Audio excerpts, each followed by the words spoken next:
et Yann Veil, et c'est l'heure du Krav Maga.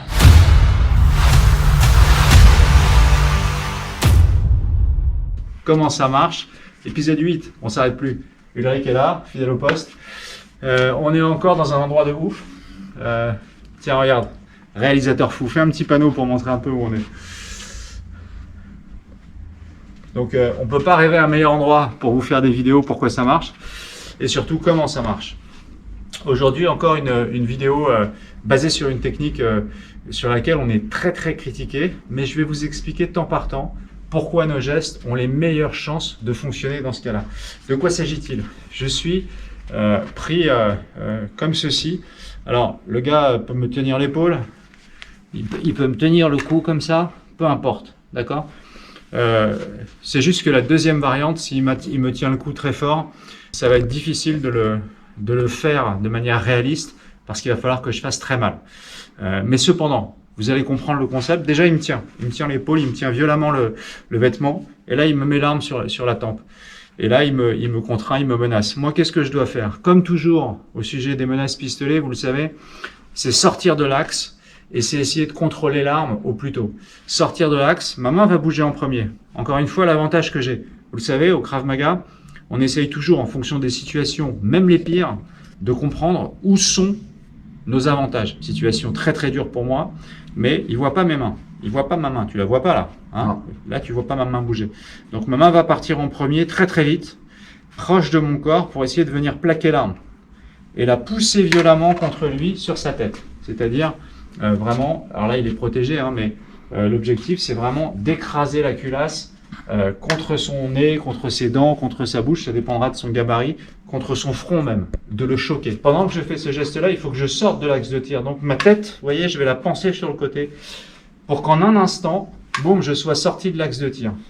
En un instant, ma main bouge d'abord et boum, là je vais pousser très fort et percuter son visage le plus durement possible. Quand j'ai terminé ce geste, boum, bien sûr, je vais continuer à pousser vers l'avant et pendant que je pousse, je vais refermer mon emprise sur l'arme. C'est très important pour moi de contrôler le pistolet. La main, la tête, je pousse, boum, et je referme très fort ma prise sur l'arme. L'autre main dans l'intervalle, elle va monter pour préparer la frappe. Boum, je la monte ici.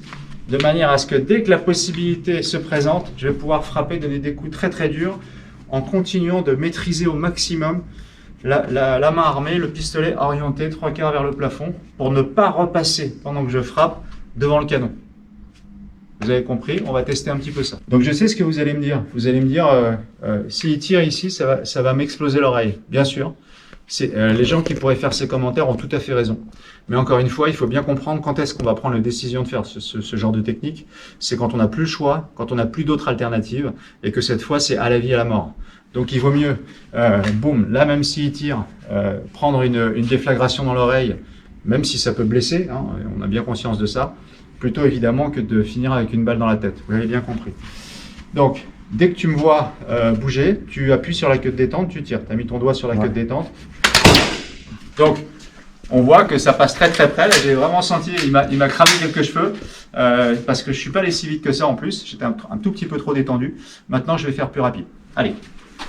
Cette fois, je vais rajouter l'impact. C'est-à-dire que dès qu'il me voit bouger, il va tirer. Et moi, je vais écraser le pistolet sur sa tête. T'es prêt? Ouais.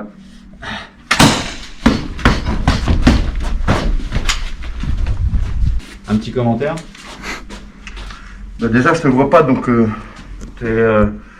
c'est toi qui prends le dessus sur le fait que c'est toi qui m'attaques en fait. Ouais. Moi, je prends savoir le dessus, mais en fait, à tout moment, c'est toi qui prends le dessus sur moi. Et est-ce que tu sens que tu peux résister ou faire quelque chose, décider une action? Là, je ressens pas vraiment le coup parce que j'ai le casque. Ouais. Mais en vrai, je pense que tu me fracasses le nez ou tu me casses les dents. Et là, je l'ai pas donné très fort le coup en plus. Hein. Je pense que là, non. Avec le casque, tu te rends pas compte vraiment de la douleur que tu reçois avec la et après, une fois que je contrôle et que je frappe, c'est fini, t'as lâché toi qu'à l'armement. En plus, tu es en train de partir sur l'arrière, tu es complètement en perte d'équilibre. Ok, on refait un test. Vous le savez, dans ces vidéos, on va toujours essayer de tester ces différentes possibilités. On pourrait me dire, ouais, mais là, il va retirer l'arme. Dès que tu me vois bouger, bah, tu la retires, tu la sors. Encore. Dès que tu vois bouger, hop, tu retires l'arme. Donc on voit qu'il aurait le temps peut-être de bouger l'arme. Maintenant, moi je vais aller beaucoup plus vite et je vais écraser le pistolet sur sa tête. Toi, tu essayes de retirer l'arme. Oh, ouais, ça va. Excuse-moi, je suis allé Non, plus non, fort. c'est bon, je le cache.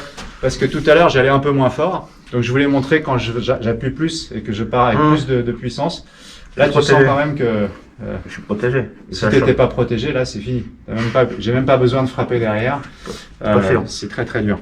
Si vous voulez vous entraîner à faire ces exercices, soyez extrêmement prudent. Les normes de sécurité élémentaires voudraient que là, je me protège moi aussi pour ne pas risquer de prendre la balle si jamais je rate tout. J'en ai tout à fait conscience. Je le fais en pleine connaissance de cause parce que je veux justement me soumettre au stress d'une situation plus réaliste. Parce que si cette balle, je la prends, ça fait quand même pas du bien. Et moi, quand même, ça me met dans une position où je suis obligé de donner le maximum devant vous en direct. Donc, dernier test maintenant, eh bien, c'est un peu une situation... alors, je l'ai souvent expliqué. Si lui, il parle, si lui, il s'agite, si lui, il est très, très énervé, ça va ralentir d'autant plus son temps de réaction. Parce qu'il va être lui-même mobilisé par ses actions. Donc, c'est là que moi, je vais peut-être attendre pour déclencher la technique qu'il soit en train de parler, par exemple. Et donc, de ce fait, son attention est réduite et il va avoir un temps de réaction encore plus long. Même chose, cette fois, les consignes Ulrich, c'est tu tires si tu veux, tu retires la main si tu veux, tu résistes si tu veux, tu fais tout ce que tu veux et tu me malmènes un petit peu. Allez, on y va. T'as de l'argent sur toi? Ouais, je te donne. Donne-moi ce que t'as sur toi tout de suite.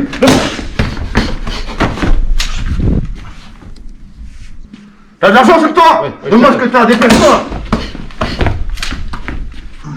T'as de l'argent sur toi? Je te donne. Donne-moi tout sur toi.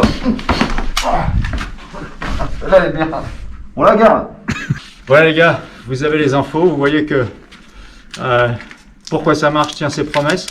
Cette technique, elle marche à partir du moment où on respecte les principes. Elle marche, en tout cas, elle nous donne les meilleures chances. Tout peut arriver, bien sûr il faut s'entraîner, bien sûr il faut gérer son stress, bien sûr c'est pas une situation tout à fait réelle parce que c'est pas un vrai pistolet, c'est pas un vrai agresseur, je suis pas surpris, je sais ce qu'il va faire, mais malgré tout, cette vidéo vous permet quand même d'avoir une bonne preuve que lorsqu'on applique les principes tranquillement, ils ont été construits pour nous permettre d'avoir les meilleures chances et d'offrir le moins de possibilités bien évidemment à l'agresseur. Ulrich, on est au top. Merci pour toi. Merci pour tout. Et puis on se retrouve très bientôt pour un épisode 9 en pleine forme. À bientôt.